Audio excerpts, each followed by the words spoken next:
Hello, I'm Martin. I'm here in the South Finger reed bed. Welcome to the February edition of WildWatch.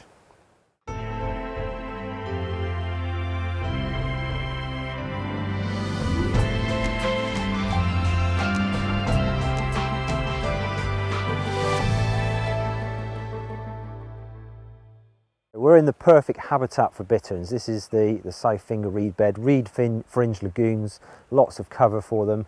Most importantly, the Phragmites, the reed plants which surround me. Very close to me, just over the way from the hides, you can see bitterns very easily from there. They're coming out into the open and coming up to sun themselves. When the weather's nice like this is the ideal conditions to try to see them. They'll climb up the reeds and absorb some of those rays, but I can assure you, even then they're still very difficult to spot. You have to use quite a bit of patience sometimes.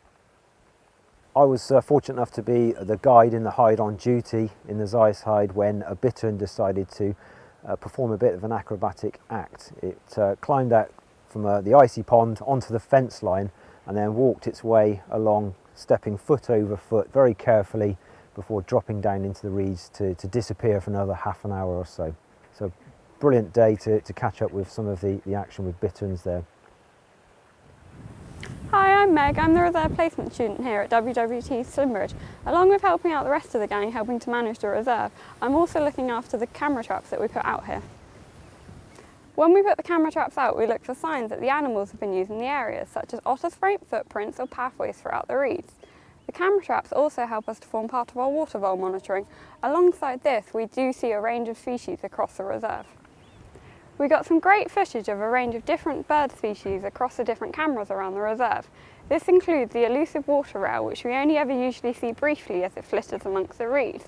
We also got a beautiful pair of fieldfares which had stopped off earlier in the season during their migration. Along with this, we also had a lot of footage of different kingfishers from around the site where they'd stopped briefly to eat their meal. Alongside the range of different bird species we recorded, we also got some great footage of some different mammals. This includes 3 inquisitive otter cubs that were just exploring the area, alongside a pair of playful weasels that kept chasing each other, and also some bumbling badgers that were going back and forth to their set. We'll be monitoring the camera traps throughout the rest of the year, and as the seasons change, we'll hopefully be able to bring you a wide range of new footage which we can show you in future episodes. So we're in the tropical breeding room today and we're going to talk to you a little bit about our red-eyed tree frogs.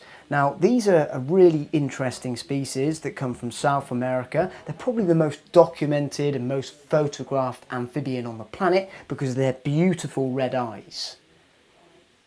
So the red-eyed tree frogs are a nocturnal species, which means they come out at night and are more active at night. So generally, I'm not around to see that behaviour, but occasionally I'll stay behind later so I can watch them. And we've witnessed some really interesting behaviour with these guys. So during the breeding season, after a heavy rainfall and a drop in climatic pressure, the males will come out of the bromeliads or the places where they've been hiding and they'll make a call. And they'll usually do this from a perch or maybe a large leaf, and they'll call to attract females. But sometimes it'll attract another male. And what the male will do when it approaches the male that's calling is they'll actually fight. And this male will wrestle him down to the floor, and once he wrestles him down to the floor, he'll climb back up to that perch and start calling himself. In Toad Hall, we do handling demonstrations, but with this particular species, they've got really sensitive skin. So that's why I'm wearing gloves at the moment to protect their skin from getting any damage from our warm hands. As you can see, they've got some blue markings on their side and also some quite yellow markings. And what we use that for is we use it for photo ID. So these guys have got individual markings, a bit like our fingerprints. So if we have to do any treatment, we can identify the individuals through these photos. So next time you're visiting Toad Hall, be sure to have a look at the red-eyed tree frog display, and you might be lucky enough to find one of the red eyes stuck to the glass, and you'll be able to get a close-up of those sticky feet. Hello, we're behind the scenes in the off-site breeding aviary today to have a look at some of the successes of 2016 and look forward to our breeding aims this year. Behind me are a selection of carefully picked species chosen so as not to compete, both for space and for breeding availability. One of these species is the red-headed pochard or red-headed duck.